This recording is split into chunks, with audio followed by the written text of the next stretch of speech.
శ్రీ జయ గురుస్వామి. గురు బ్రహ్మ గురు విష్ణు గురుదేవో మహేశ్వర గురు సాక్షాత్ పరబ్రహ్మ తస్మై శ్రీ గురవే నమః. ఓం నమో బ్రహ్మాదిభ్యో బ్రహ్మ విద్యా సంప్రదాయ కర్తృభ్యో వంశ ఋషిభ్యో మహద్భ్యో నమో గురుభ్యః. సర్వోపప్లవరహిత ప్రజ్ఞాన ఘన ప్రత్యగర్ధో బ్రహ్మైవాహమస్మి అహం పదార్థరహితః. గురవే సర్వలోకానాం విషజే భవరోగిణాం నిదయే సర్వవిద్యానాం శ్రీ దక్షిణామూర్తయే నమః. బృహద్వాసిష్ట సిద్ధాంతం పూర్ణబోధోపదేశికా వెంకటేశ్వర యోగేంద్రం సద్గురుభ్యో నమో నమః. ఆత్మానాత్మమతీతమనిశం కేవలాత్మోపదేశికా వేముల రామయార్య యోగేంద్రం సద్గురుభ్యో నమో నమః. క్షరాక్షరమతీతం చ అచల పూర్ణోపదేశికా శ్రీ పూర్ణానంద పుల్లయార్య సద్గురుభ్యో నమో నమః.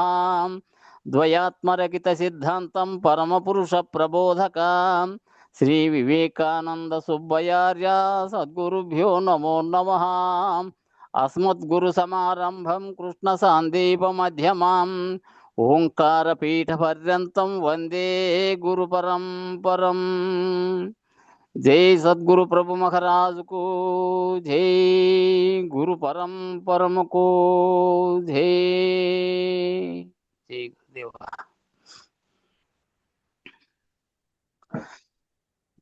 గురుడు ఎంతో ఘనుడు దొరికేనే గణుతింపరాని గురుడు ఎంతో ఘనుడు దొరికేనే.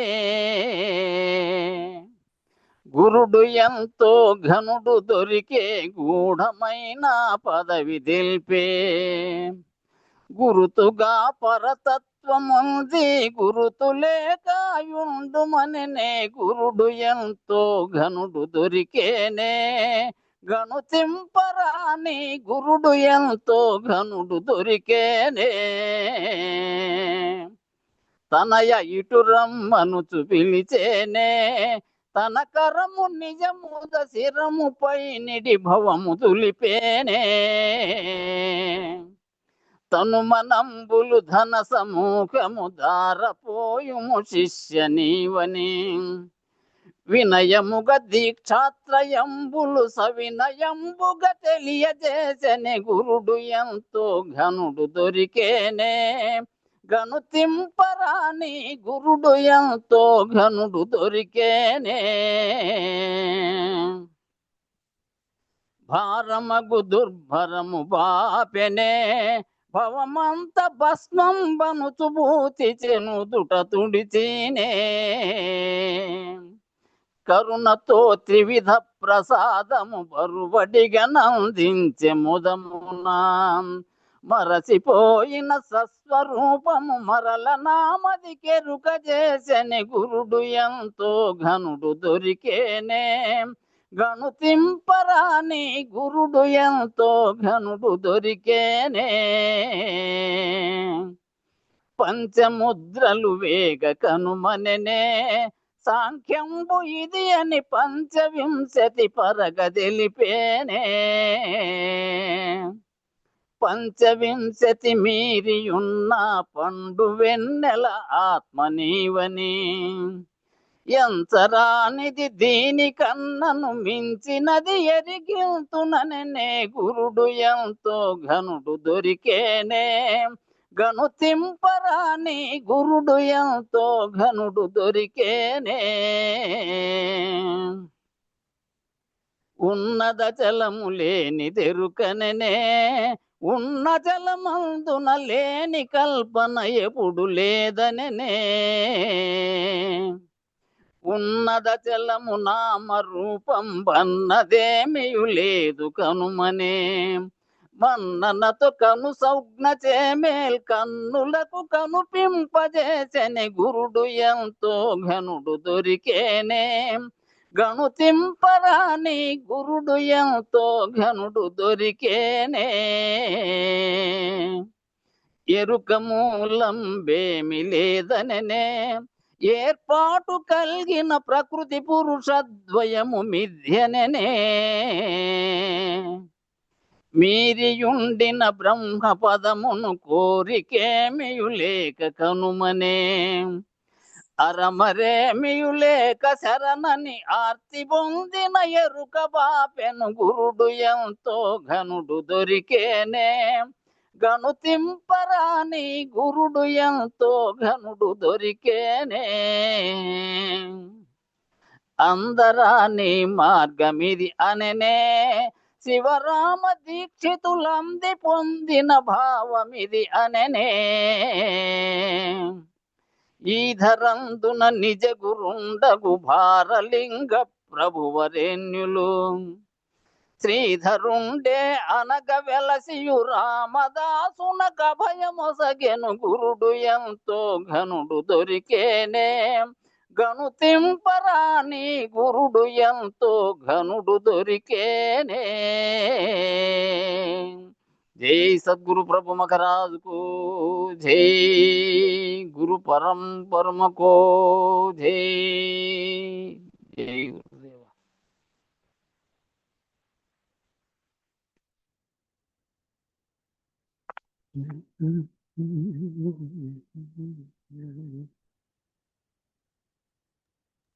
జై గురు స్వామి. జై గురు.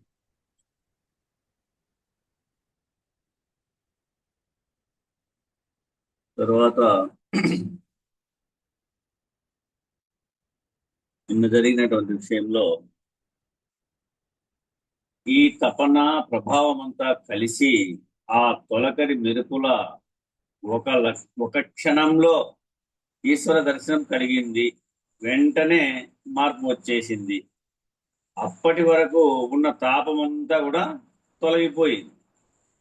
తొలకరి ప్రభావం అంత విశేషమైనటువంటి ప్రభావం. ఇది మన అనుభవంలో ఉన్నటువంటి విషయమే. తొలకరి వచ్చేసరికి అబ్బా చల్లారింది, ఇంకా వేడి పోయింది, పనులు ప్రారంభం చేయడానికి ఆసన్నమైంది అని ఎట్లయితే మనం అనుకుంటామో, అంటే ఇంద్రియ సంగత్వంతో విషయ సంగత్వంతో ఉన్నప్పుడు కూడా అది అలాగే తాత్కాలికమైనటువంటి ప్రభావాన్ని, ఆ విషయానందాన్ని కలిగించింది. ఇంద్రియ సంగత్వంతో ఉన్నప్పుడు మనము గురుముఖత చేరక మునుపు ఇంద్రియ సంగత్వంతో ఉన్నప్పుడు, విషయ సంగత్వంతో ఉన్నప్పుడు, శబ్ద స్పర్శ రూప రస గంధము ఇట్లా విషయాలలో మునిగి ఉన్నప్పుడు, అప్పుడు కూడా అది అలాగే తాత్కాలికమైన ప్రభావాన్ని, విషయానందాన్ని కలిగించింది. అదే అంతఃకరణ అంతరాత్మ. అదే అంతఃకరణ అంతరాత్మ. అదే ఆ అంతఃకరణ అంతరాత్మ యొక్క స్థితిలో, హృదయ స్థానంలో స్వరూప జ్ఞానముతో ఈశ్వర దర్శనం కొరకు తపన చెందింది. ఎట్లయితే తొలకరి సినుకుల కోసము తపన చెందిందో, ఆ విధంగానే ఈ స్వరూప జ్ఞానంతో ఈశ్వర దర్శనం కొరకు తపన చెంది ఆర్తి చెందేటటువంటి వాడికి అదే ఈశ్వర దర్శనం. దీన్నే తీవ్ర మోక్షేక్ష కలిగినటువంటి వానికి అని కూడా అంటారు. ఆ తపన కలిగేటువంటి స్థితి, తీవ్ర మోక్షేక్ష అవసరం. అట్లా ఆర్తి ఎవరైతే చెందినటువంటి వాడికి అదే ఈశ్వర దర్శనం శాశ్వతమైనటువంటి పరిణామాన్ని ఇచ్చింది. కాబట్టి సంగత్వాన్ని అసంగంగా మార్చేటప్పటికీ, ఆ సంగత్వం అంతా అసంగంగా, సంగం లేనటువంటి స్థితిగా మార్చేటప్పటికీ ఈశ్వర దర్శనం కలిగింది. అదే విషయ సంగిగా ఉంటే ఏమైంది? అప్పుడు ఇంద్రియ ప్రాబల్యం చేత ఆయా ఇంద్రియ విషయ సుఖాలకే తోస్తా ఉంటుంది. ఇది అది అని చెప్పనక్కర్లేంగా, ఎన్ని ఊహలే కదుతాయో, ఈ ఎరుకకి ఎంత ఎరుకో అదంతా కూడా దీనికి ఎరుకయే ఉంటుంది. అవి ఇది అది అని చెప్పనక్కర్లే. ఒకరికి ఒకటి ఒకరికేమో ఒకటి ఇష్టం, మరొకరికి మరొకటైతే ఇష్టం. ఇట్లా ప్రియాప్రియముల మధ్య ఊగిసలాట, ఒక ఊయల లాగా ఇది ఊగిసలాడుతూ ఉంటుంది. అందుకే మానవుని జీవితం ఉయ్యాలతో మొదలవుతుంది. ఇది ఊగిసలాడుతూ ఉంటుంది. అందుకే మానవుని జీవితము మొట్టమొదట ఉయ్యాల కడతారు ఈ మానవ శరీరం వస్తానే. అందుకే మానవుని జీవితము ఉయ్యాలతో మొదలవుతుంది. ఆ హంస యొక్క ఉయ్యాలతో నడుస్తుంది. ఇప్పుడు స్థూలంగా అయితే తల్లిదండ్రులు ఉయ్యాల కడతారు. ఇక్కడ అంతర్ముఖంగా సూక్ష్మంగా ఏం చెప్తున్నాడు? హంస యొక్క ఉయ్యాలతో నడుస్తుంది. సోహం నడుస్తా ఉంది దీంట్లో శ్వాస. అది ఆ హంస యొక్క ఉయ్యాలతో నడుస్తుంది. కడకు ఉయ్యాల ఆగిపోతుంది. ఎప్పుడు? ప్రాణ ప్రయాణ కాలంలో కడక ఉయ్యాల ఆగిపోతుంది. కాబట్టి ఉయ్యాల దానం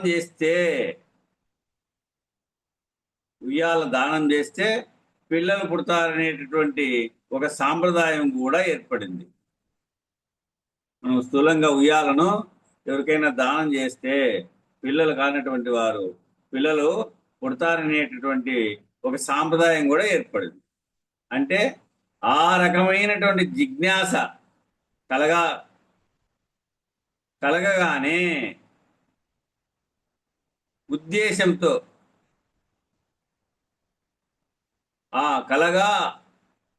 అవినే ఉద్దేశంతో ఇలాంటివన్నీ ఏర్పడతాయి. సరే, ఏది ఏమైనప్పటికీ మన సత్సంగం ద్వారా నిస్సంగత్వం పొందాలి అనే లక్షణాన్ని ఇక్కడ తీసుకుంటే అది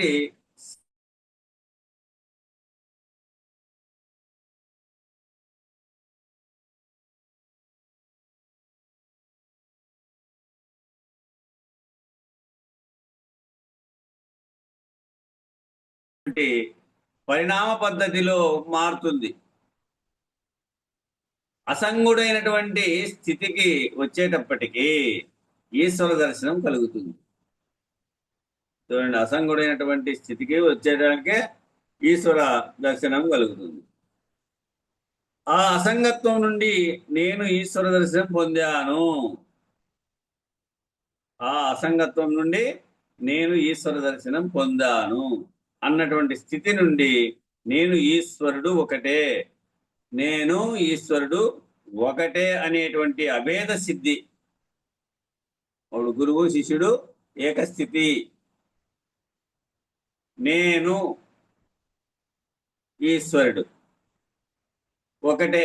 ఈ పిండాండాన్ని నడిపించేటువంటి జీవుడు, ఆ బ్రహ్మాండాన్ని నడిపించేటువంటి ఈశ్వరుడు ఒక్కటే అనేటువంటి భేదము లేకోకుండా అభేద సిద్ధి, అద్వైత సిద్ధి పొందేటప్పటికీ ఈ స్థితిని పొందాల. ప్రతి ఒక్కరూ గుర్తుపెట్టుకోవాలి. ఇన్ని చెప్పినా ఈ స్థితిని పొందేటువంటి దారికి వంగా రాలేదనిపిస్తుంది. నేను ఈశ్వరుడు ఒక్కటే అనేటువంటి అభేద సిద్ధి, అద్వైత సిద్ధి పొందేటప్పటికీ నిస్సంగుడైపోతాడు. అప్పుడు అది ఆ మధ్యలో ఉన్నటువంటి పరిణామం ఆ అభేద స్థితిని గుర్తిస్తాడు. లక్షణ రీత్యా అభేదం, లక్ష్య స్థితిలో అభేదం, ఇలా పొందటానికి నిస్సంగం అని పేరు. లక్షణ రీత్యా అభేదం పొంది ఆ లక్ష్య స్థితిలో అభేదంగా ఉండి ఇలా పొందడానికి నిస్సంగం అని పేరు. కాబట్టి ఈ విధంగా నువ్వు పొందితే అప్పుడు నిస్సంగత్వం అవుతావు. సంగత్వం నుంచి నిస్సంగత్వాన్ని పొందుతావు. ఇది ఎలా సాధించాలి? మరి ఇది ఎలా సాధించాలంటే చూడండి, నిస్సంగత్వే నిర్మోహత్వం. మరి ఇంకో మెటుకు, ఆ నిస్సంగత్వం నుంచి నిర్మోహత్వం అంటే మోహం అనేది వదిలిపోవాలంటే నిస్సంగం ఉండాలి. ఆ మోహం అనేది వదిలిపోవాలంటే ఏమైంది? నిస్సంగం ఉంటే మోహం వదిలిపోతుంది. నీకు నీవుగా ఉండిపోతే. ఈ నిస్సంగం లేని వాడికి మోహం ఎప్పటికీ వదలదు. మీరు ఎవరి జీవితాలనైనా చూడొచ్చు. చూడండి, సంఘంలో ఉన్నటువంటి వారి యొక్క జీవితాలను చూడండి. ఇట్లా చూస్తే ఎవరి జీవితాలనైనా చూడొచ్చు. వాళ్ళ జీవితంలో ఈ సంఘము, అసంగము, నిస్సంగము సహజమైపోయి ఉంటాది. ఈ సంఘము, అసంగము, నిస్సంగము దానికి సహజమైపోయి ఉంటుంది. దాంట్లోనే మునిగి తేలుతా ఉంటారు. అలా సహజమైపోయి నిస్సంగ స్థితిలో ఉన్న వారికి నిర్మోహం సాధ్యమవుతుంది. నిస్సంగ స్థితిలో ఎవరైతే ఉంటారో వారికి నిర్మోహము సాధ్యమవుతుంది. వాళ్లకు ఈ మోహ లక్షణం ఉండదు. ఎందుకని అంటే శరీర ధర్మములు, జనన మరణములు మనస్సు యొక్క ధర్మములు ఇవి ఉన్నాయి కదా. షడూర్ములు, జనన మరణాలు, ఆకలి దప్పికలు, శోకమోహములు. వాటిలో జనన మరణములు మనసు యొక్క ధర్మాలు, శోకమోహములు శరీర ధర్మాలు, ఆకలి దప్పికలు ప్రాణధర్మాలు. ఇది శోకమోహములు ప్రాణధర్మాలు. క్షుత్పిపాసలు అంటే ఆకలి దప్పికలు. కాబట్టి ఈ 6 లక్షణాలను మానవుడు పోగొట్టుకోవాలట. ఈ 6 లక్షణాలను మానవుడు పోగొట్టుకోవాలి. ఏవేవి? జనన మరణములు మనస్సు యొక్క ధర్మాలు, శోకమోహములు ప్రాణధర్మాలు, ఆకలి దప్పిక శరీర ధర్మాలు. కాబట్టి ఈ 6 లక్షణాలను మానవుడు పోగొట్టుకోవాలట. అది పోగొట్టుకోవడానికి సూత్రం ఏమిటంటే, ఈ 6 పోగొట్టడానికి సూత్రం ఏమప్ప అంటే సత్సంగత్వే నిస్సంగత్వం. కాబట్టి మన జీవితంలో ఎప్పుడూ కూడా చిన్నప్పటి నుండి పెద్దలను ఆశ్రయించి జీవించేటటువంటి మంచి లక్షణాన్ని కలిగి ఉండాల. చిన్నప్పటి నుంచి పెద్దలను ఆశ్రయించి జీవించేటటువంటి మంచి లక్షణాలని కలిగి ఉండాలి. అందుకని పెద్దలు ఏం చెప్పారు? నాయనా, నీ స్నేహితులు సహవాసము ఎటువంటిదో చెప్పు. మీ స్నేహితులు నీ యొక్క సహవాసము ఎటువంటిదో చెప్పు నాయనా. నువ్వు ఎవరితో కలిసి తిరుగుతావో చెప్పు. చెబితే నీవు ఎటువంటి వాడవో చెప్పేయచ్చు. నువ్వు ఎవరితో తిరుగుతా ఉన్నావు, ఎవరితో ఎట్లా నడుస్తా ఉన్నావో చెప్పునైనా, నువ్వు ఎటువంటి స్నేహితులతో ఉన్నావో చెప్తే నీవు ఎటువంటి వాడవైతున్నావో మేము గుర్తించగలుగుతాము. తిరుగుతావో చెప్పు. ఎటువంటి వారితో కలిసి, ఎవరితో కలిసి తిరుగుతావో చెప్పు. చెబితేనా నీవు ఎటువంటి వాడివో చెప్పేయచ్చు. నీ జీవితం ఎట్లా ఉందో, నీ లక్షణం ఏమిటో చెప్పేయచ్చు. కాబట్టి నా జీవితంలో నా చిన్నప్పుడు మా తాతగారు, ఆయనకు 80 ఏళ్ళు, నాకు 5 ఏళ్ళు. అది సహవాసం. ఆ తరువాత గురుగారు చెప్తున్నాడు, ఈ గ్రంథాన్ని తాత్పర్యం రాసినటువంటి విద్యాసాగర్ స్వామి ఏం చెప్తున్నాడు? నా జీవితంలో నా చిన్నప్పుడు మా తాతగారికి, ఆయనకు 80 ఏళ్ళు, నాకేమో 5 ఏళ్ళు. అది సహవాసం. ఆ తర్వాత ఎదిగే కొద్దీ కూడా ఎప్పుడూ నాకంటే రెట్టింపు వయస్సు 3 రెట్లు వయసు ఉన్న వాళ్ళతోనే నా సహవాసం. నాకంటే రెట్టింపు వయసు 3 రెట్లు వయసు ఉన్న వాళ్ళతోనే నా సహవాసం. సమవయస్కులతో, నాకంటే చిన్నవాళ్లతో నాకు ఎప్పుడూ సహవాసం లేదు. నాకు సమానమైనటువంటి వయస్సు వాళ్ళతో కానీ, నాకంటే చిన్నవాళ్ళతో కానీ నాకు ఎప్పుడు కూడా సహవాసం లేదు.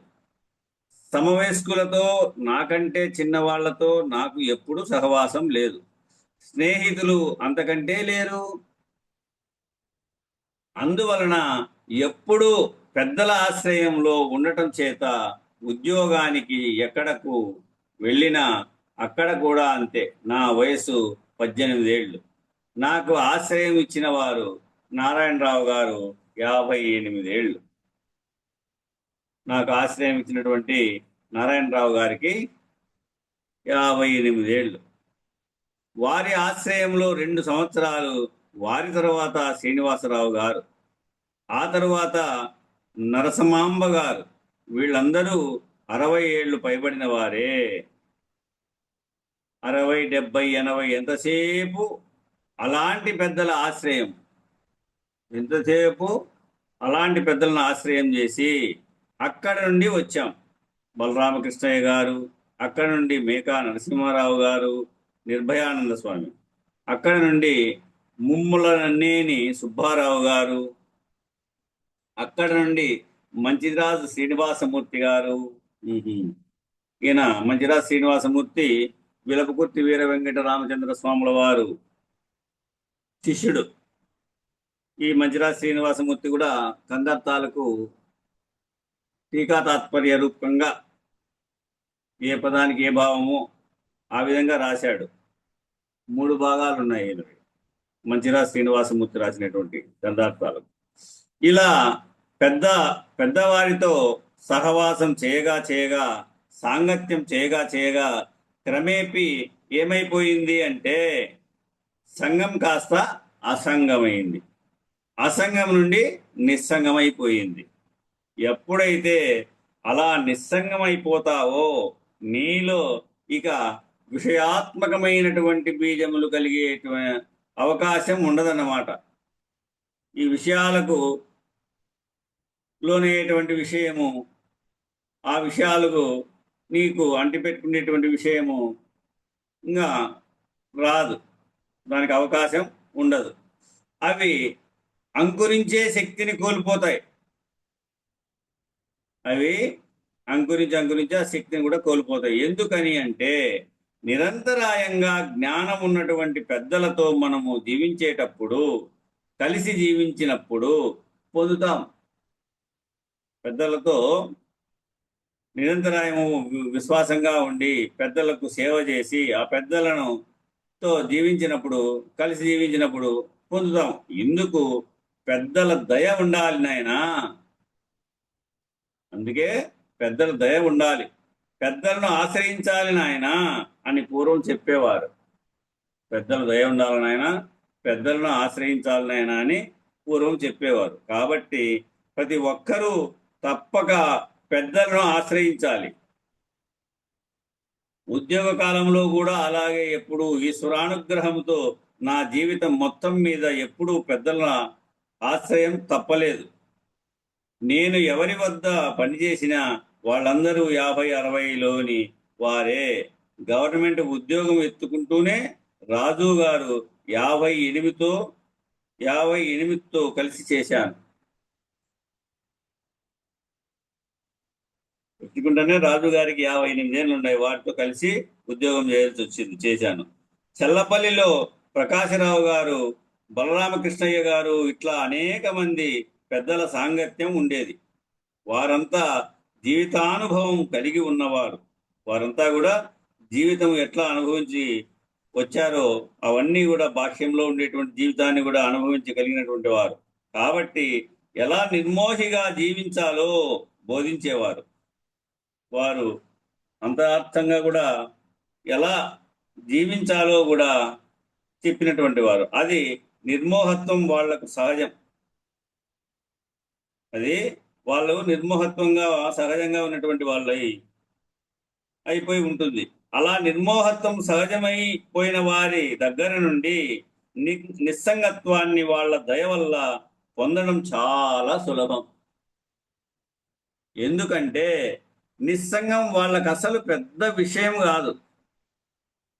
దేన్ని కూడా ఆర్భాటంగా తాపత్రయంగా తీసుకోరు. వాళ్ళు నిస్సంగం వాళ్ళకి అసలు పెద్ద విషయమే కాదు. ఎవరైతే నిర్మోహిగా జీవిస్తాడో వాడికి నిస్సంగం చాలా సులభం. అట్లా ఎప్పుడూ కూడా ఎంపిక చేసుకునేటప్పుడు అలాంటి గురుమూర్తులను ఎంపిక చేసుకోవాలి. అట్లా ఎప్పుడూ కూడా ఎంపిక చేసుకునేటప్పుడు అలాంటి గురుమూర్తులను ఎంపిక చేసుకోవాలన్నమాట. ఇట్లా మనం జాగ్రత్తగా జీవిస్తే వాళ్ళ దయ వలన మనలో ఈశ్వర దర్శనము తొలకరి వలె ప్రతి సంవత్సరము తొలకరి వస్తుంది. ప్రతి సంవత్సరము తొలకరేమో వస్తుంది. మరి ప్రతి సంవత్సరము ప్రకృతి పులకిస్తుంది కదా, తర్వాత ఉండదు. అలాగే ఆ ఈశ్వర దర్శనం కూడా నిన్ను మురిపిస్తుంది తొలకరి వలె. జీవ బ్రహ్మైక్యం కూడా ఆ తొలకరి వలె నిన్ను మురిపిస్తుంది. ఆ అహం బ్రహ్మస్మి అనేటటువంటి స్థితి కూడా ఆ తొలకరి వలె నిన్ను మురిపిస్తుంది అని చెప్పడం ఈ సూచన వెనక అలా ఉందన్నమాట. పులుపుగా నీళ్లందు దోచు బుగ్గల రీతిని మరలా రెండో ఉపమానం చేశారు. ఇప్పుడు రెండో ఉపమానం వేశారు. ఇప్పుడు ఒక సూత్రం అయిపోయింది, సత్సంగత్వే నిస్సంగత్వం అయిపోయింది. మరి నిస్సంగత్వే నిర్మోహత్వం ఎలా వస్తుంది? మోహి అయినటువంటి వాడు నిర్మోహి అవ్వాలి. ఏదైతే మోహం చెంది ఉన్నాడో వారు నిర్మోహులు అవ్వాలి. మోహి అయినటువంటి వాడు నిర్మోహి అవ్వాలి. ఎలా అవుతాడు? అంత సులభమేనా? మరి ఎలా అవుతాడు? నిర్మోహి ఎలా అవుతాడు? అంత సులభంగా ఉందా క్వశ్చన్ ఇది. ఎందుకని అంటే మోహం అనేటువంటి లక్షణం వెనుక ప్రియం, మోదం, ప్రమోదము అనేటువంటి 3 లక్షణాలు, 3 గుణాలు ఉన్నాయి. మోహం అనేటువంటి లక్షణం చేత ప్రియం, మోదం, ప్రమోదం అనేటువంటి 3 లక్షణాలు ఉన్నాయి. ఈ 3 గుణాలు ఉన్నాయి. ఆ 3 గుణాల ప్రభావం చేత, తమోగుణ ప్రభావం చేత మోహం ఏర్పడుతుంది. రజోగుణ ధర్మం చేతనేమో కర్మ సంగత్వం ఏర్పడుతుంది.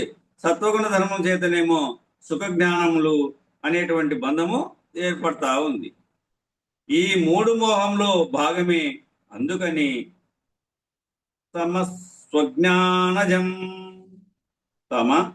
స్వజ్ఞానజం విద్ధి మోహనం సర్వదేహీనాం ప్రమాదాలస్య. ఇక్కడ ఏమంది? ప్రమాదము అంటే తెలుగు ప్రమాదం కాదు, వాహన ప్రమాదములు మరో ప్రమాదమో కాదు. ప్రమత్తత, అప్రమత్తత. అప్రమత్తంగా ఉంటేనేమో జాగరూకుడై ఉండటం, మేలుకొని ఉంటాడు, చైతన్య స్థితిలో మేలుకొని ఉంటాడు, సాక్షిత్వ స్థితిలో మేలుకొని ఉంటాడు, ఆత్మస్థితిలో మేలుకొని ఉంటాడు, బ్రహ్మనిష్ఠుడై ఉంటాడు. అది అప్రమత్తత. ప్రమత్తత అంటే మత్తుగా పడి ఉంటాడు, ఏ ప్రమేయము లేకోకుండా మత్తుగా పడి ఉంటాడు. ఒక మత్తు పదార్థం పుచ్చుకున్నటువంటి వాడు ఎలా అయితే సత్యాన్ని గ్రహించలేడో, జడస్థితికి చేరుకునేటట్లుగా చైతన్యవంతుడై ఉన్నప్పటికీ జడము వలే ఉంటాడు. అది ప్రమత్తత. ఇక్కడ ప్రమాదాలస్య నిద్ర అంటే జీవితాంతము ఎప్పుడు కూడా ఆలస్యమే. జీవితాంతము ఎప్పుడు కూడా ఆలస్యమే. అన్ని ఆలస్యమే. చేద్దామనుకున్నాను అవలేదు అంటాడు, అంతే. చేద్దామనుకుంటే అవలేదు అంటాడు. ఎందుకు అంటే ఆలస్యం అయిపోయింది అంటాడు. అన్నింటికీ ఆలస్యమే. నీవు ఎక్కవలసిన రైలు జీవితకాలం లేట్ అన్నారు. నీవు ఎక్కవలసినటువంటి రైలు జీవితకాలం లేట్ అన్నారు. ఓ జీవితకాలం లేటు, అంతే.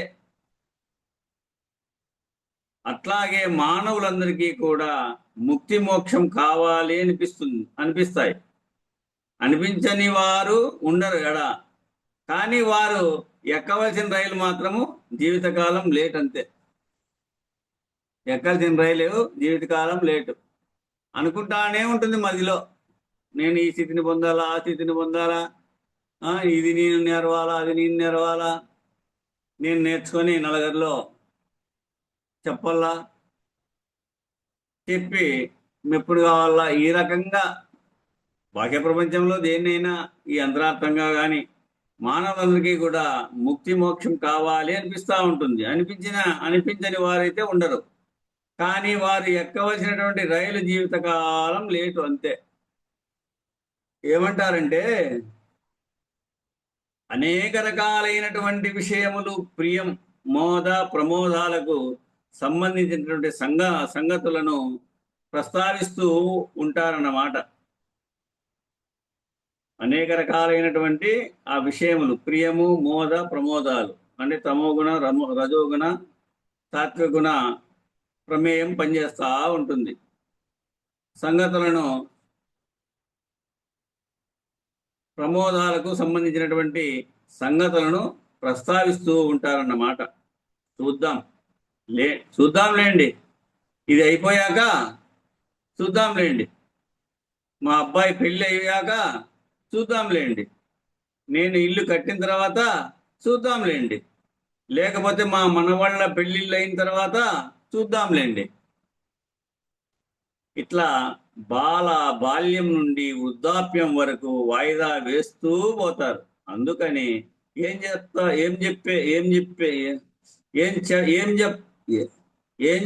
చెప్పరు, వాయిదా వేస్తానే ఉంటారు, ఏం చెప్పరు. బాల్యంలో క్రీడాశక్తి, ఆటలాడుకుంటా ఉండేటువంటిది. యవ్వనంలోనేమో విషయాసక్తి. ఏం చెప్పారు? బాల్యంలోనేమో క్రీడా ఆసక్తి, ఆటపాటల మీద ఆసక్తి కలిగి ఉంటాడు. యవ్వనంలోనేమో విషయాసక్తి, యవ్వనంలో ఒక విద్య నేర్చుకోవాలి, ఆ విద్య నుంచి సంపద కలిగించుకోవాలి అనేటువంటి ప్రయత్నంలో పరిగెత్తా ఉంటాడు. వృద్ధాప్యంలో చింతాక్రాంత, వీటి చేత జీవితం అయిపోతుంది. బాలస్తావత్ క్రీడాసక్త, దీనికి శృతి ప్రమాణం అని భజగోవిందంలో చెప్పారు ఈ మాట. బాలస్తావత్ క్రీడాసక్త అని ఎక్కడ చెప్పారంటే భజగోవిందంలో చెప్పారు. మరి పరమే బ్రహ్మణి కోపి నసక్త అని ప్రశ్న కూడా వేశారు అక్కడ. పరమే బ్రహ్మని, ఆ పరమే బ్రహ్మ అని, ఆ పరబ్రహ్మమందు ఎవరికీ ఆసక్తి లేదే, ఆ జ్ఞానాసక్తి లేదే. ఎవరికైనా ఉందా? లేదే ఆ ఆసక్తి. ఆ జ్ఞానాన్ని పొందాలనేటటువంటి లక్షణం ఉంటే తప్ప ఈ మోహం పోదు. ఆ జ్ఞానాన్ని పొందాలనేటటువంటి లక్షణం ఉంటే తప్ప ఈ మోహం పోదు. అదే తీవ్ర మోక్షేక్ష ఉండాలా, పట్టుదల ఉండాలా. ఎట్లా కానీ ఆ జ్ఞానాన్ని పొందాలి. ఎంత శ్రమైనా, ఎంత కష్టమైనా కానీ ఎట్లా జీవితాన్ని గడుపుతా పోతా ఉంటామో, ఆకలి బాధ, దప్పిక బాధ, విష బాధ, రోగ బాధ, వీటికన్నిటికీ అప్పుల బాధ కూడా చేరింది. ఎట్లయితే ఆ జ్ఞానాన్ని పొందాలనేటువంటి లక్షణం ఉంటే తప్ప ఈ మోహం పోదు. అంటే అర్థం ఏమిటంటే చాలా మంది నిస్సంగ స్థితిలోనే శరీరాన్ని వదిలేస్తారు. అక్కడికే చాలు అనుకుంటారు. అదే ముక్తి మోక్షం అని అనుకుంటాడు. దాన్ని అక్కడికే నిర్ణయం చేసుకుంటాడు అంతే. అంటే అర్థం ఏమిటంటే చాలా మంది భక్తి యోగ పరిధిలో ఉన్నప్పుడు ఈ నిస్సంగ స్థితికి చేరుకుంటారు. తన్మయత్వం చేత, శరణాగతి చేత అంతా ఈశ్వరుడే చూసుకుంటాడు, అంతా అమ్మే చూసుకుంటుంది, అంతా ఆయనే చూసుకుంటారు, నాదేమీ లేదు, నాహం కర్త హరే కర్త, నాహం కర్త హరే కర్త. ఈ లక్షణాలన్నీ నిస్సంగ స్థితిలో నిలబెడతాయి. అయితే ఆ నిస్సంగాన్ని నిర్మోహానికి గనక వాడకపోయినట్లయితే ఆ నిస్సంగాన్ని నువ్వు నిర్మోహానికి మాత్రం వాడకపోతే, ఏ మోహము లేనటువంటి స్థితిని నువ్వు పొందకపోతే, పోయినట్లయితే, వాడకపోయినట్లయితే, ఉపయోగించకపోయినట్లయితే, సాధన చేయకపోయినట్లయితే, ఆ రీతిగా పరిణమించకపోయినట్లయితే, పునః ఏదో ఒక సమయంలో ఈ నీటి బుగ్గలే మళ్ళీ పుడతాయి అట. ఏదో పునః నువ్వు ఆ రీతిగా గిన పరిణమించకపోయినట్లయితే, పునః అంటే మరి ఏదో ఒక సమయంలో ఈ నీటి బుగ్గలే మళ్ళీ పుడతాయట. ఈ మోహానికి దీనికి ఉపమానం వేశాడు. ఈ మోహానికి దీనికి ఉపమానం వేశాడు. ఏమిటి అంటే, అది పొలుపుక నీళ్లందు దోచు బుగ్గల రీతిన్. బుగ్గ ఏమిటి అంటే బుడగ. నీళ్ళలో బుడగ పుడుతుంది. నీళ్ళు కదిలిక మెదిలిక కలిగితేనే బుడగ పుడుతుంది. ఆ బుడగలు ఎలా ఉన్నాయట, నీళ్ల కన్నా భిన్నంగా ఉన్నట్లు కనపడతా ఉంటాయి. అలా అలరించినట్లు, రంగులలో ఉన్నట్లు, గాలిలో తేలిపోతున్నట్లు. గాలి బుడగ యవ్వనం కూడా అంతే. గాలి బుడగ యవ్వనం కూడా అంతే. నీటి బుడగ. ఈ రెండింటినీ పోల్చారు మన వాళ్ళు. గాలి బుడగ యవ్వనం, నీటి బుడగ జీవనం. గాలి బుడగేమో యవ్వనం, నీటి బుడగేమో జీవనం.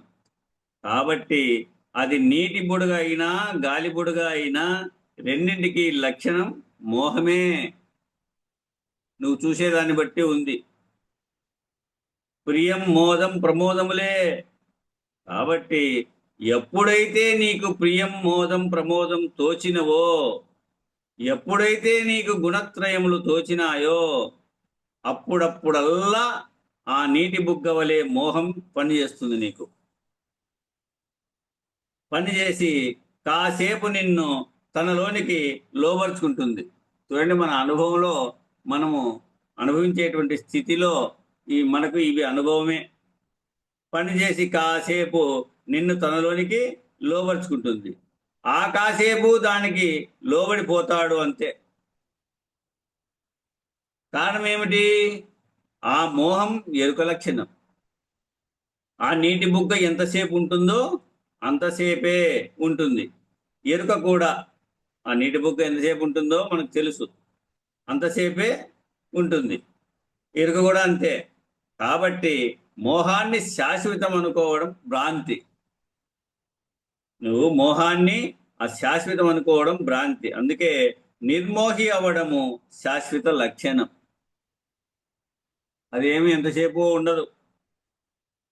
యవ్వనం ఎట్లయితే నువ్వు పరుగున పరిగెత్తి ఎంత బరువునైనా ఎత్తగలిగి ఎంత పనైనా చేయగలిగి ఉన్నావో, ఇప్పుడు ఏమైంది? అనేకమైనటువంటి బాధలు శరీరానికి వచ్చి ఏర్పడి కృంగిపోతా వస్తూ ఉంది. అంతే. ఎట్లయితే ఉందో ఆ విధంగానే మోహం కూడా శాశ్వతం అనుకోవడం భ్రాంతి. నిర్మోహి అవ్వడము శాశ్వత లక్షణం. నిర్మోహిగా ఉంటే అది శాశ్వత లక్షణం. అక్కడ ఏ బాధ లేదు. కాబట్టి నిస్సంగత్వ స్థితి నుండి నిర్మోహత్వం అవ్వాలి. నిస్సంగత్వం నుండి ఆ స్థితి నుండి నువ్వు ఇంకో మెటికెక్కి నిర్మోహత్వం అవ్వాలి. సత్వగుణానికి వచ్చేటప్పటికీ నువ్వు 3 గుణాలు ఉన్నాయి కదా, తమో గుణము, రజోగుణము, సత్వగుణము. సత్వగుణానికి వచ్చేటప్పటికి నిస్సంగత్వానికి అవుతావు. ఎప్పుడైతే నువ్వు సత్వగుణానికి వచ్చేటప్పుడు నిస్సంగత్వానికి అవుతావు. కానీ గుణాతీతుడవు కాకుండా నిస్సంగత్వాన్ని సహజం చేసుకోలేవు. నువ్వు గుణాతీతుడు కాకోకుండా ఆ నిస్సంగత్వాన్ని సహజ స్థితిలో ఉండాలంటే సహజస్థితిగా చేసుకోలేవు.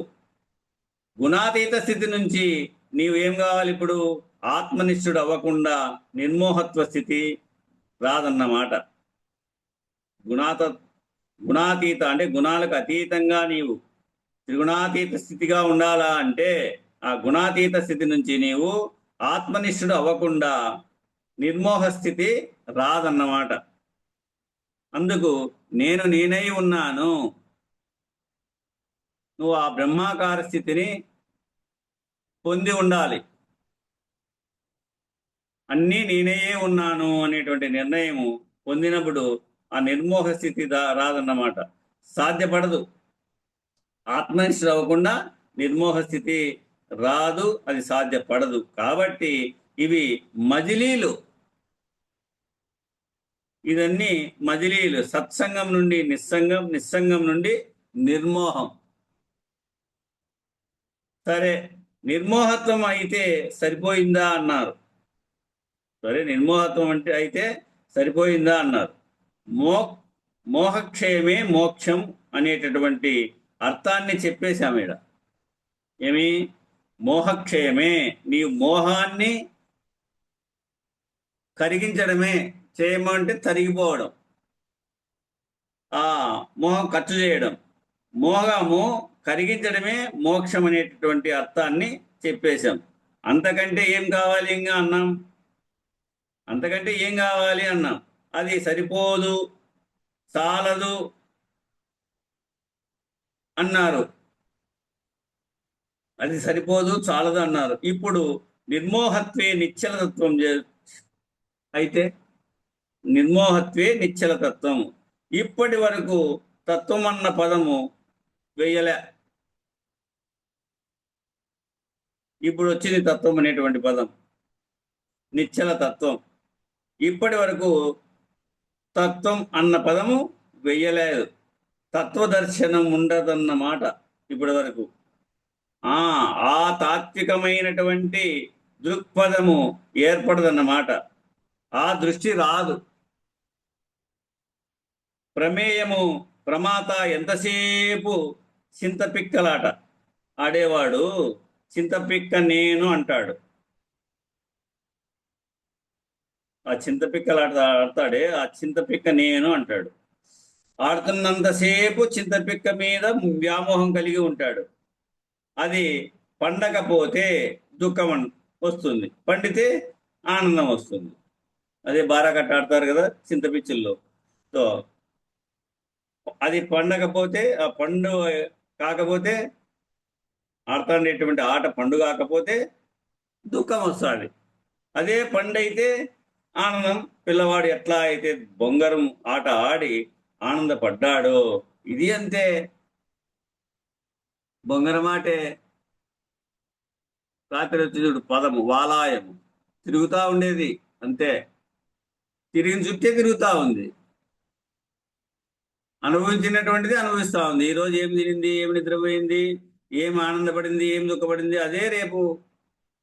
అంతే. ఈ జన్మలో ఏమి వచ్చిందో రేపు వచ్చేటువంటి జన్మ అంతే కదా అనేటువంటి నిర్ణయం కావాలి. దీన్ని నిర్మూలన చేసుకోవాలనేటువంటి పట్టుదల, ఆపేక్ష కలిగి ఉండాలి. అంతే. ఆట ఆడి ఆనందపడ్డాడు ఇది అంతే. అట్లా కాసేపు మోహిగా, కాసేపు నిర్మోహిగా ఉంటూ ఉంటాడు. మరి ఇది సహజం అవ్వాలి కదా. మళ్ళీ సహజంగా ఒకే రీతి కావాలి కదా, ఏకస్థితి, నిర్మోహంగా ఉండాలి కదా. కాసేపేమో మోహిగా ఉంటాడు, ఆనందము కలుగుతుంది. కాసేపు నిర్మోహిగా ఉంటాడు, ఆ ఆనందం ఉండదు. అట్లా అంటే అది ఒకరిచే, అంటే బొంగరం వల్ల వచ్చేటువంటి ఆనందం ఆ పిల్లాడికి స్వానందం కాదు కదా. బంగారం తిరిగేశాడు, తిరుగుతా ఉంది. చింతపిక్కలాట ఆడినాడు, పండయింది, దానివల్ల వచ్చింది ఆనందం. ఒకరిచే వచ్చే ఆనందం అది. అట్లా కాకుండా స్వ ఆనందం సంపాదించుకోవాలి. నీలో నీకు స్వ ఆనందాన్ని సంపాదించుకోవాలి. అట్లా కాసేపు మోహిగా, కాసేపు నిర్మోహిగా ఉంటూ ఉంటాడు. మరి ఇది సహజం అవ్వాలి కదా. ఇది సహజం అవ్వాలంటే ఏమైనా అవ్వాలంటే నిశ్చలమైన తత్వజ్ఞానం ఏర్పడాలి. నేను నేనై ఉన్నాను, అంతయు నేనే, తత్వమసి బ్రహ్మ. ఆ తత్వమసి బ్రహ్మ వాక్యాన్ని బాగా గురుముఖత విచారించి తాను తానై ఉండేటువంటి స్థితిని అలవర్చుకోవాలి. అవ్వాలంటే నిశ్చలమైన తత్వజ్ఞానం ఏర్పడాలి. ఏర్పడాలంటే ఏం చేయాలి? పెద్దలను ఆశ్రయించాలి. చూడు, గురుముఖత విచారించాలంటే ఇదే. పెద్దలను ఆశ్రయించాలి. ఆశ్రయించి సద్గురువులను ఆశ్రయించి పరిప్రశ్నేన సేవయా, నీవు ప్రశ్న వేయాలి అక్కడ. పరిప్రశ్నేన సేవయా ఉపదేక్షంతి తే జ్ఞానం జ్ఞానినాత్తు తత్వదర్శిన. చూడండి, ఒక శృతి ప్రమాణాన్ని మనకి ఇచ్చాడు ఇక్కడ. జ్ఞాని అని అంటే అర్థం ఏమిటంటే, ప్రపంచంలో అందరినీ జ్ఞానులు అని అంటే మనం ఎప్పుడు కూడా అదేదో ఊరికే అనూచానంగా మాట వరసకి అనేటటువంటి పద్ధతి. ఈ గురువు అన్న శబ్దం, ఈ జ్ఞాని అన్న శబ్దము ఎంతగా హీన సంస్కృతి పొందినాయి అంటే, చివరికి దొంగతనం నేర్పేవాడు కూడా గురువే, చోరత్వం కూడా కళే అనేటటువంటి హీనత్వాన్ని, దైన్యాన్ని, నీచత్వాన్ని పొందాయన్నమాట. కొంతమంది ప్రబుద్ధులు ఇప్పుడు కూడా ఏదో ఒక అప్పు తీసుకున్నారనుకోండి, ఆ అప్పు తీరలేని స్థితికి, పేచీ వచ్చిన స్థితికి ఏమంటాడు తీసుకున్నవాడు? పూర్వజన్మలో నాకేదో బాకీ ఉన్నాడు, ఇచ్చినాడు పోవాడు అనే రీతిగా తయారైనారు. కాబట్టి అదేదో ఊరికే అనూచానంగా మాట వరసకి అనేటటువంటి పద్ధతి. ఈ గురువు అన్న శబ్దము, ఈ జ్ఞాని అన్న శబ్దము ఎంతగా హీన సంస్కృతి పొందినాయి అంటే, చివరికి దొంగతనము నేర్పేవాడు గురువే, చోరత్వం కూడా కలే అనేటటువంటి హీనత్వాన్ని, దైన్యాన్ని, నీచత్వాన్ని పొందాయన్నమాట. కాబట్టి జ్ఞానం అంటే అర్థం ఏమిటంటే తత్వదర్శనం. ఇక్కడ తత్వదర్శనం. జ్ఞానం అంటే అర్థమేమి? తత్వదర్శనం. తత్వదర్శనం నీకు ఎవరైతే ఆ దృష్టిని ఏర్పరుస్తారో, ఆ స్థితికి నిన్ను లేవనెత్తుతారో, ఆ తత్వదర్శనానికి ఎవరైతే నీకు ఆ దృష్టిని ఏర్పరుస్తారో, ఆ స్థితికి నిన్ను లేవనెత్తుతారో, ఆ స్థితిలో నిన్ను మేల్కొలుపుతారో, అలా మేల్కొల్పబడేటట్లుగా నీవు సర్వస్య శరణాగతి, సర్వార్పణ స్థితిలో ఉంటావో, తను మన ధన ప్రాణములు తనవి కావు అని అవి ఈశ్వరునికి అర్పించబడి, ఆ తనువు, మనసు, ధనము, ప్రాణములు తనవి కావు, ఇవన్నీ కూడా ఈశ్వరార్పణం. సర్వం సద్గురు అర్పణమే. అట్లా అర్పణ చేసినటువంటి వారు, అట్లా సర్వస్య శరణాగతి అయినటువంటి వారు ఎవరైతే ఉంటారో, తను మన ధన ప్రాణములు తనవి కావు అని అవి ఈశ్వరునికి అర్పించబడి ఆయన చేతిలో పనిముట్లుగా నీవు వాడుకున్నావు అంతే. నావేవీ కాదివి, సర్వం గురువార్పణం అనేటువంటి స్థితిగా, అలా సద్గురుమూర్తికి సర్వార్పణ అయిన స్థితిలో నిలకడ చెందిన వాడు ఎవరైతే ఉన్నాడో వాడికి తత్వదర్శనం కలిగి, ఆ తత్వదర్శన ప్రభావం చేత 3 అవస్థలలోనూ తాత్వికమైనటువంటి దృష్టితోనే చూస్తాడు. ఏ అవస్థ వచ్చినా కూడా తాత్వికమైనటువంటి దృష్టితోనే చూస్తాడు, ఆర్భాటపడడు. ఇది నీవు నీవై ఉన్న తర్వాత తత్వదర్శన ప్రభావం చేత 3 అవస్థల్లో కూడా ఏ అవస్థన్నా రానిగాక, సాత్విక స్థితి రాని, రజోగుణ స్థితి రాని, తమోగుణ స్థితి రాని, తాత్వికమైనటువంటి దృష్టితోనే చూస్తాడు. తాత్వికం అంటే ఏమిటి? తత్ అంటే అది, త్వం అంటే నీవు అని చెప్తారు కదా. అవి ఏమిటి? ఈ తత్వదర్శనం అంటే ఏమిటి అన్నారనుకోండి, ఈ నిర్మోహత్వం, నిశ్చలతత్వం అంటున్నారు కదా. నిస్సంగత్వం, నిర్మోహత్వం, నిర్మోహత్వే నిశ్చలతత్వం అవ్వాలంటే మధ్యలో ఇంకో ఉపమానం చెప్పారు ఇక్కడ. అలా సూర్యకిరణమందున గల నీళ్ళంబులని ఇంకో ఉపమానం చెప్పారు కదా ఇక్కడ. అలా సూర్యకిరణమందున గల నీళ్ళంబులని అంటే ఎండమావుల రీతి ఇది. నీళ్ళంబులట. అంబు అంటే విల్లు, ధనస్సు.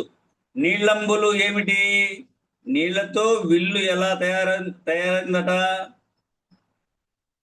ఇంద్రధనస్సు, ఇంద్రచాపం. ఇంద్రధనస్సు, ఇంద్రశాపం. నిజానికి ఇంద్రధనస్సు కూడా ఉందా అంటే లేదు, కానీ ఉన్నట్లు తోచింది. ఇది సూర్యకిరణాల వల్ల ఆ ఇంద్రధనస్సు ఉన్నట్టుగా మనకు కనబడతా ఉంది. ఆ ఇంద్రుని ధనస్సు ఉందా అంటే లేదు అక్కడ, కానీ ఉన్నట్లు తోచింది, కనబడుతోంది, అనుభూతం అయితా ఉంది, దృశ్యంగా అనుభూతం అవుతూ ఉంది. లేనిది ఉన్నట్లుగా దృశ్యంగా అనుభూతం అవుతుంది. ముందుందా? లేదు. లేనిది ఉన్నట్టుగా వర్ణముల చేత, సప్తవర్ణాలతో అది కనబడతా ఉంది. లేనిది ఉన్నట్లుగా దృశ్యంగా అనుభూతం అవుతోంది. ఆ తత్వదర్శనం కూడా అంతేనయ్యా. లేనిది ఉన్నట్టుగా కనబడిందే. ఈ తత్ త్వం. తత్ అంటే నీ, తత్ అంటే అది, త్వం అంటే నీవు. ఈ విధంగా అది ఎట్ట కనబడింది అంటే, ఇగో భ్రమ చేత, భ్రాంతి చేత. అది ఎంతసేపు ఉంది ఇంద్రధనస్సు? ఆ ఇంద్రధనస్సు ఎట్ట కనబడిందో ఇది కూడా తత్వదర్శనం కూడా అంతేనయ్యా. అదేమిటండి? ఎంతో విశేషం ఉంది కదా. ఆ తత్వదర్శనానికి అంటావేమో. ఏందండి, ఈ తత్వదర్శనానికి ఎంతో విశేషం ఉంది కదా అని అంటావేమో. వాళ్ళు ఏమంటున్నారంటే, అమనస్క స్థితి ఎందు ఉన్నవాడు చెబుతున్న మాట అది. సాంఖ్యదర్శనం అంతా కూడా తర్కదర్శనం అని పేరు. సాంఖ్యదర్శనం అంతా కూడా తర్కదర్శనం, అంతా తర్కమే, చిక్కుముళ్ళు. అది విడుబడదు. అందుకే పెద్దలు ఇసుకలో బాయ పెట్టినట్లు అంటారు. ఇసుకలో బాయ పెడితే ఉంటుందా? నువ్వు తోడతా అంటే కూరుకుంటా ఉంటుంది. అంతే. సాంఖ్యదర్శనం అంతా కూడా తర్కదర్శనం అని పేరు. అయితే అమనస్క స్థితి పొందినటువంటి వారు, ఎవరైతే ముక్తులు, మోక్షాన్ని పొందిన వారు ఉన్నారో, ఆ అమనస్క స్థితి నుంచి చూసిన వాళ్ళు ఏం చెప్తున్నారు అంటే, ఈ సాంఖ్య దర్శనం గురించి అంటే అది ఇంద్రచాపం వంటిది. ఏమంటున్నారు? అమనస్క స్థితి పొందినటువంటి వాళ్ళు అది ఇంద్రచాపం వంటిది, ఇంద్రధనస్సు వంటిది. ఇంద్రచాపం అంటే ఇంద్రధనస్సు. కోరడొడ్డింది అని అంటాం చూడు మనం. నీళ్లంబు వలె. అదేమిటి అంటే, అక్కడ రెండు ఉండాలా వద్దా? తత్ ఉండాలి, త్వం ఉండాలి. త్వమును ఎగరగొట్టాలి, కొట్టి తత్ అసి అయిపోవాలి. అడ త్వం అంటే రెండును ఎగరగొట్టాలి. ఆ త్వమ్మును ఎగరగొట్టి తత్ అసి అయిపోవాలి. ఆ తత్, అది నీవు ఏకమైపోవాలి. అసి అంటే ఏకస్థితిని పొందాలి. అంటే తత్వమసి అనేటువంటి ఉపదేశ వాక్యం ద్వారా నీకు 4 మహావాక్యాల యొక్క బోధ చేసి ఉన్నది. ఎప్పుడూ బ్రహ్మమే. జగత్తు, జీవుడు, ఈశ్వరుడు అనేటువంటి త్రయం లేదు అడంగా. జగత్తు, జీవ, ఈశ్వరుడు అనేటువంటి త్రయము 3గా లేవు. ఇప్పుడు ఎప్పుడూ లేదు అనే నిర్ణయంలో నిన్ను నిలబెట్టాలి. ఆ నిలబెట్టడానికి మహావాక్య బోధ అని పేరు. ఇది మహావాక్య విచారణ. అయితే ఇంద్రచాపం ఏర్పడటానికి కూడా 3 ఉండాలి. ఇంద్రధనస్సు ఏర్పడాలంటే 3 ఉండాలి. ఒకటేమో నీటి తుంపరలు, రెండోదేమో ప్రకాశము, సూర్యప్రకాశము, మూడోదేమో గాలి. ఆకాశంలోనే ఇంద్రధనస్సు ఏర్పడేది. వాతావరణం ఉన్నంత మేరకే ఇంద్రధనస్సు ఏర్పడుతుంది. వాతావరణం అవతల ఇంద్రధనస్సు ఏర్పడేటువంటి అవకాశం లేదు. 3 ఏకమైతే తప్ప ఇంద్రధనస్సు ఏర్పడేదానికి లేదు. ఎక్కడైతే పంచభూతాలు ఉన్నాయో ఆ పంచభూతాల మేరకే ఈ ఇంద్రధనస్సు ఎలా ఏర్పడుతుంది. చాలా మందికి ఇంద్రధనస్సు వృత్తాకారం అని తెలియదు, రౌండ్గా ఉందని తెలియదు, అర్ధవృత్తం అని అనుకుంటారు. మనం చూస్తే అర్ధచంద్రాకారంలో కనపడుతుంది అని అనుకుంటాం. ఎందుకంటే ఎక్కడైనా తనకి అర్ధవృత్తమే కనబడుతుంది.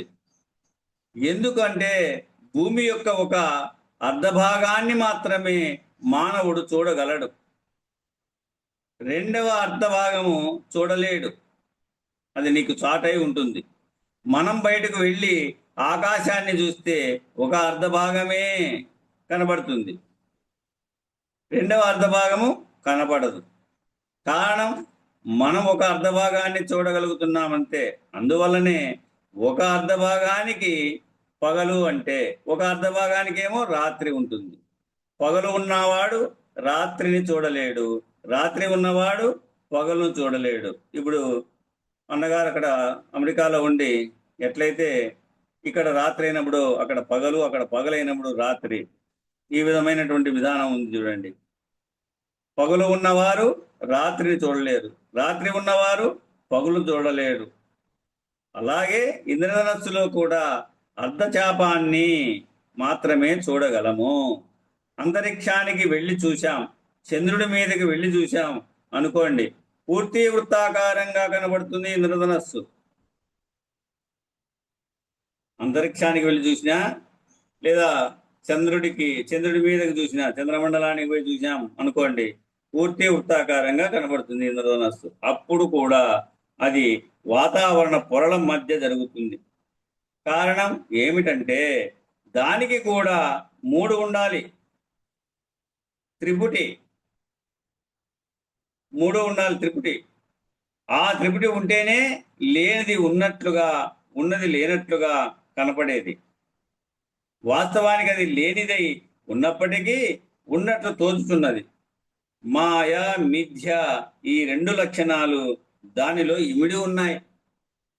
కాబట్టి ఎవరికైతే ఈ తత్వదర్శనం చేత అసిపదాన్ని చేరుకున్నారో, ఆ సంపద స్థితి నుంచి చూసినప్పుడు పరం బ్రహ్మ నిత్యం తదేవాహమస్మి. ఇప్పుడు బ్రహ్మస్మి అనలేదు, అహం బ్రహ్మస్మి అనలేదు, పరబ్రహ్మ నిత్యం తదేవాహమస్మి. అక్కడేమైంది? అక్కడ కూడా అస్మియే. అలా పరబ్రహ్మ నిష్టను పొందేటటువంటి, నిర్ణయాన్ని పొందేటటువంటి స్థాయికి ఎదుగుతాడు. అది నిశ్చల తత్వం. అందుకని నిశ్చల తత్వే జీవన్ముక్తి. ఎప్పుడైతే నీవు నిశ్చల తత్వాన్ని పొందినావో, నిశ్చల తత్వం అంటే ఏమి? తత్వమసి బ్రహ్మ, నేను బ్రహ్మనైతిని, స్వస్వరూప స్థితి అది. ఆ స్వస్వరూప స్థితిని ఎప్పుడైతే పొందినావో అప్పుడు ఏమైంది? నిశ్చల తత్వాన్ని పొందినాక జీవన్ముక్తి. ఎవరికైతే చెలించేటటువంటి తత్వము, చెలించకుండా ఉండేటువంటి నిశ్చల స్థితికి చేరాయో, నిలబడినాయో, వాడు జీవన్ముక్తుడు. వాడు మరలా ఎప్పటికీ ఇక జీవభావంతో శరీరం ధరించవలసినటువంటి అవసరం రాదు, ఏ కాలమునందు రాదుగా. దానికి బ్రహ్మ నిర్వాణం అని పేరు.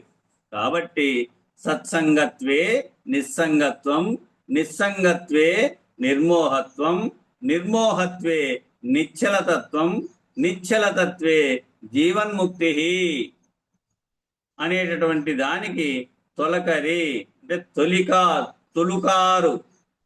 తొలుకారి మెరుపు కైవడి, అంతలో అచట కనిపించదయ్యా. ప్రమాత ప్రమేయం చూచేవాడు చూడబడే దృశ్యము, ఆ దృశ్యంలోనే దర్శనం అని, దృక్కు అని, అన్నీ దానిలోనే భాగాలే. ఈ ద్రష్ట గనుక లేకుండా పోతే, ఆ ప్రమాత లేకుండా పోతే ఏ ప్రమేయము లేదుగా. ఒకటి పోతే ఏముందిగా? జై గురు. అయిపోయింది. రెండు పక్కన వాయా చాలు. కాలం చాలు. సరిపోయింది స్వామి. జై గురు. బలో శ్రీ సద్గురు మహారాజ్ కి జై. జై శ్రీ వెంకటాంబ సమేత శ్రీ పూర్ణానంద పుల్లయారులకు జై. జై శ్రీ ఇందుగల గురుభక్త మండలికి జై. జై గురు.